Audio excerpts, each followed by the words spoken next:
Hi friends, welcome to Thilaga's kitchen. இன்றைக்கி நான் கத்திரிக்காவும் வாழைக்காவையும் வச்சு நான் ஒரு ரெசிபி செய்ய போகிறேன். அது கத்திரிக்காய் களியாக்கறின்னு சொல்லுவாங்க. இது முஸ்லீம் கல்யாண வீட்டில் ஒரு ஸ்பெஷலான ஒரு ரெசிபி. முஸ்லீம் மக்கள் இதை நல்லா செய்வாங்க. இது நான் எப்படி செய்கிறேன்னு சொல்லி காட்டுறேன். வாங்க வீடியோக்குள்ளே போவோம். நான் ஒரு பாத்திரத்தை அடுப்பில் வச்சுட்டு இந்த கத்திரிக்காவும் வாழைக்காவையும் நான் ஃப்ரை பண்ணி எடுக்கிறேன்.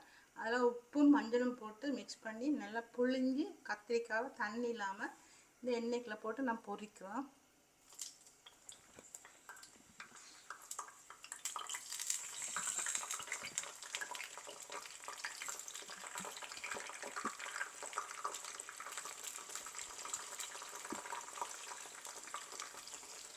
இது நல்லா ஃப்ரை ஆகணும். நான் பெரிய கத்திரிக்காய் ஒன்றும் பெரிய வாழைக்காய் ஒன்றும் எடுத்துருக்குறேன். இது நல்லா ஃப்ரை ஆகணும். இந்த கத்திரிக்காய் களியாக்கறி எங்களோட முஸ்லீம் மக்கள் நல்ல ஃபேமஸ். அவங்களோட கல்யாண வீடுகளில் இந்த கறி இல்லாமல் இருக்காது. அவங்க நல்ல ஸ்பெஷலாக செய்வாங்க. எங்களை விட எங்களுக்கு தெரிஞ்சதை தான் நாங்கள் செய்கிறோம். இருந்தாலும் இதில் டேஸ்ட் ஒரு டிஃப்ரெண்ட்டான ஒரு டேஸ்ட் அந்த வாழைக்காவும் கத்திரிக்காயும் பிசைஞ்சு சாப்பிடும்போது உருளைக்கிழங்கும் சேர்ப்பாங்க சில பேர். நான் இன்றைக்கி உருளைக்கிழங்கு சேர்க்கல, கத்திரிக்காயும் வாழைக்காய் மட்டும்தான். நான் இது கல்யாண வீடுகளையும் சாப்பிடுவேன். சும்மா சில நேரங்களில் எங்களோட கல்யாண வீடுகளையும் சில நேரங்களில் இது வைப்பாங்க. இது நல்ல டேஸ்டான ஒரு ரெசிபி உண்டு. இது அவங்க செய்கிறது ஒரு ஸ்பெஷலாக இருக்கும்.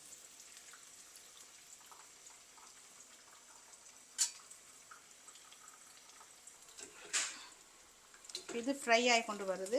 இதை எடுத்துகிட்டு நான் இன்னும் கொஞ்சம் இருக்குது, அதையும் சேர்த்து ஃப்ரை பண்ணி எடுக்கிறேன்.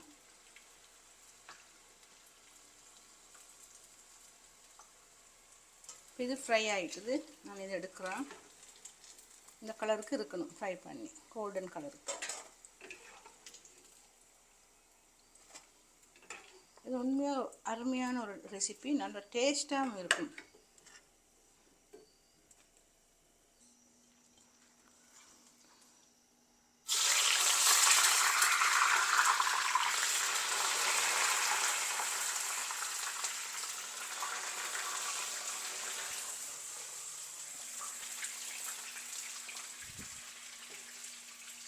இது முழுக்க இது வெஜிடேரியன்.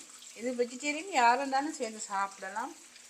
இது நான்வெஜ் இல்லை, இது வெஜிடேரியன். இது ஃப்ரை ஆகிட்டுது.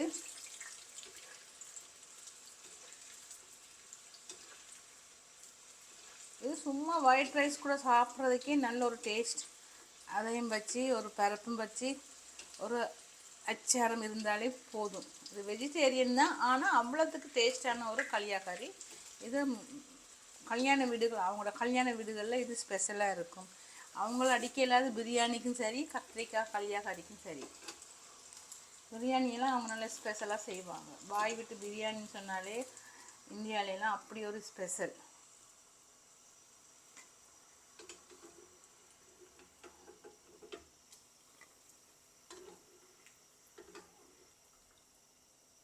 இப்போ நான் வாழைக்காவையும் ஃப்ரை பண்ணி எடுக்க போகிறேன்.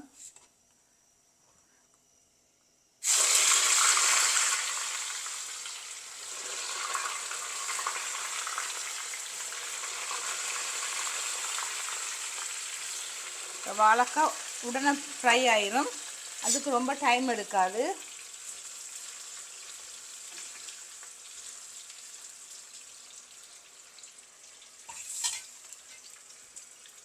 இப்போ வாழைக்காவும் ஃப்ரை ஆகி கொண்டு வருது. வாழைக்காய் ரொம்ப நேரம் செல்லாது ஃப்ரை ஆகுறதுக்கு. அது உடனே ஒரு ஃப்ரை ஆகக்கூடிய ஒரு வெஜிடபிள் தான். இந்த வாழைக்காய் ரொம்ப பேர் சாப்பிடல, பிடிக்காது. இந்த மாதிரி செய்து கொடுத்தீங்கன்னா அது 2 பிளேட்னாலும் சாப்பிடுவாங்க. சாதம் இது இந்த களியாக்கறி நான் சாப்பிட்ருக்குறேன். எனக்கு அதனால் அதில் டேஸ்ட்டு தெரியும். இது ஒரு கல்யாண வீட்லேயும் நான் சாப்பிட்ருக்குறேன்.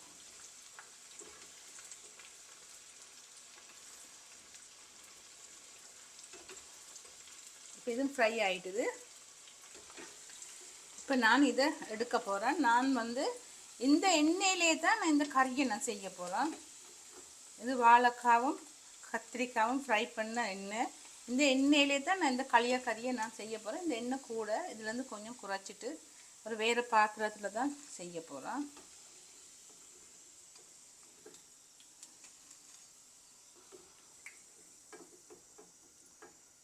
இப்போ இது ரெடி ஆகிட்டு இப்போ நாங்கள் கறியை வைக்கிற மாதிரி காட்டுறோம்.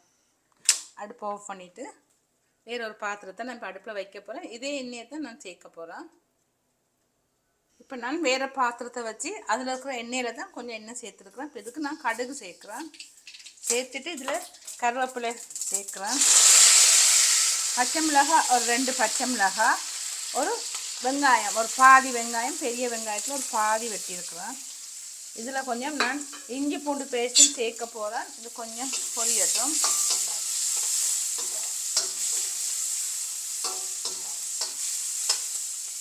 இதில் வந்து இஞ்சும் பூண்டும் பேஸ்ட் பண்ணி வச்சுருக்குறேன். அதையும் இந்த எண்ணெய்க்குள்ள சேர்க்குறேன்.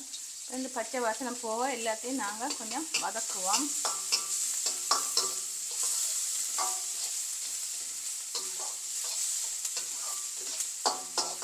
இதெல்லாம் கொஞ்சம் நல்லா வதங்கட்டும். நெருப்பை கொஞ்சம் குறைச்சி விடுவோம்.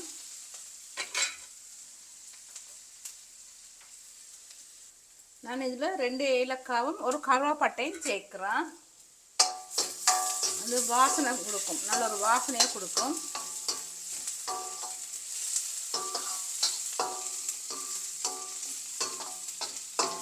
இப்போ இதில் வந்து நான் தூளெல்லாம் சேர்க்க போகிறேன். கொஞ்சம் நெருப்பை கம்மி பண்ணி கொடுக்குறேன். இப்போ இதுக்கு நான் மஞ்சத்தூள் சேர்க்குறேன்.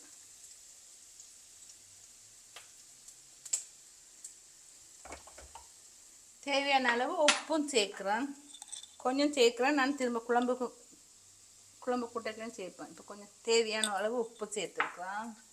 இப்போ நான் குழம்பு மிளகாத்தூள் இதில் வந்து எல்லாம் சேர்ந்துருக்கிறபடியாக நான் வேறு தனித்தனியாக சீரகத்தூள்லாம் சேர்க்கல. இதில் வந்து சீரகம், மிளகு, வெந்தயம் நான் எல்லாம் சேர்த்துருக்குறேன். ரொம்ப காரமாக இருக்கக்கூடாது. இந்த களியாக்கறி வந்து ரொம்ப காரமாக இருக்கக்கூடாது. இப்போ இது வந்து இதில் கொஞ்சம் பால் சேர்க்க போகிறேன். நான்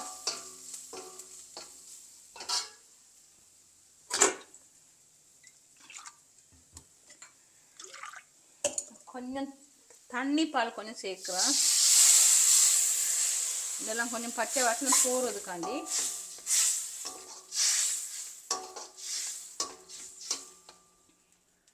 நான் சீரகமும் மிளகும் பொடி பண்ணி வச்சுருக்கிறேன். அதையும் சேர்க்க போகிறேன். இதில் சீரகமும் மிளகும், சீரகம் ஒரு 1/4 தேக்கரண்டியும், மிளகு ஒரு 1/4 தேக்கரண்டியும் அது மிக்சியில் நான் பவுடர் பண்ணி வச்சுருக்கேன். அதையும் சேர்த்துட்டேன். இப்போ இதை நல்லா மிக்ஸ் பண்ணிவிடுவோம். நெருப்பை கொஞ்சம் கூட்டி வைப்போம்.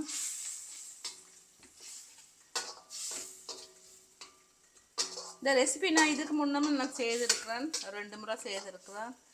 இப்போ நான் வீடியோவுக்கு போடுறேன். ஆனால் இது வந்து நான் செய்கிறது ஓகேன்னு தெரியல. ஆனால் முஸ்லீம் மக்கள் வந்து நல்ல டேஸ்ட்டாக செய்வாங்க.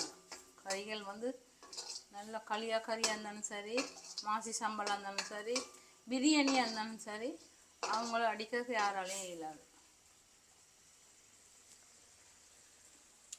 இப்போ நான் இந்த வாழைக்காவையும் கத்திரிக்காவையும் ஃப்ரை பண்ணி வச்சதை நான் இதில் சேர்க்குறேன். சேர்த்து இதுக்கு கட்டி பால் சேர்க்க போகிறேன். இதெல்லாம் நல்லா மிக்ஸ் பண்ணிவிட்டு கொஞ்சம் புளி கரைசல் வச்சுருக்குறேன். அதையும் இதில் கொஞ்சம் சேர்த்து விடுவேன்.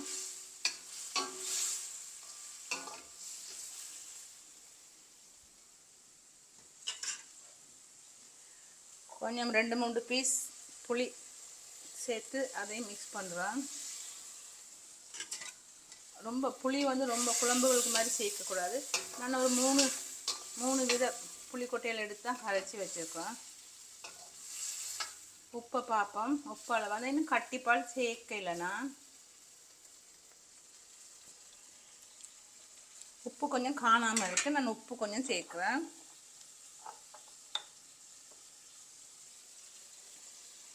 உப்பு கொஞ்சம் சேர்த்துருக்குறேன். இன்றைக்கி எங்களோட வீட்லேயும் களியாக்கறி. இது நல்ல பியோர் வெஜிடேரியன். இது நல்ல என்ன சொல்கிறது, இந்த வாழைக்காவும் கத்திரிக்காயும் சேர்ந்தாலே ஒரு நல்ல டேஸ்ட்டை கொடுக்கும். இது வந்து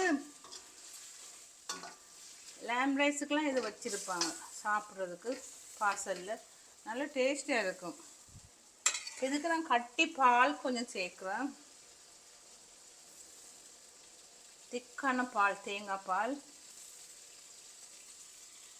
சேர்த்து நல்லா மிக்ஸ் பண்ணுவோம்.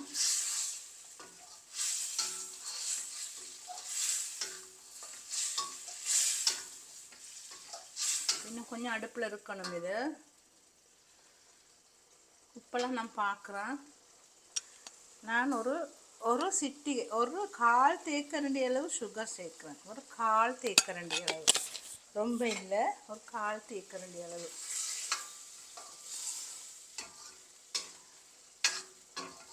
நான் இப்போ இது ரெடி ஆகிட்டு வருது. இன்னும் கொஞ்சம் இந்த தண்ணியெல்லாம் பாலெல்லாம் கொஞ்சம் அடங்கணும்.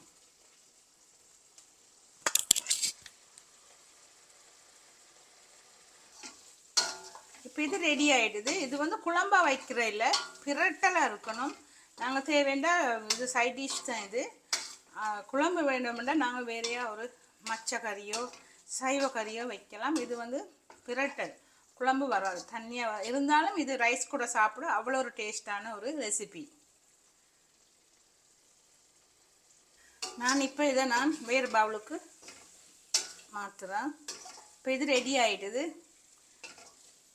எல்லாம் பார்த்துருப்பீங்க நான் இது எப்படி செய்தேன்னு சொல்லி. பிடிச்சிருந்தா எனக்கு லைக் பண்ணி ஷேர் பண்ணி சப்ஸ்கிரைப் பண்ணுங்கள். இப்போ இதை வேறு பவுலுக்கு நான் மாற்றுறேன். இந்த களியாக்கறி நான் எப்படி செய்தேன்னு சொல்லி நீங்களாம் பார்த்துருப்பீங்க. என்னை விட நல்லா டேஸ்ட்டாக செய்கிறவங்க நிறைய பேர் இருப்பீங்க. இருந்தாலும் நான் எப்படி செய்தேன்னு சொல்லி பார்த்து எனக்கு லைக் பண்ணி ஷேர் பண்ணி சப்ஸ்கிரைப் பண்ணுங்கள்.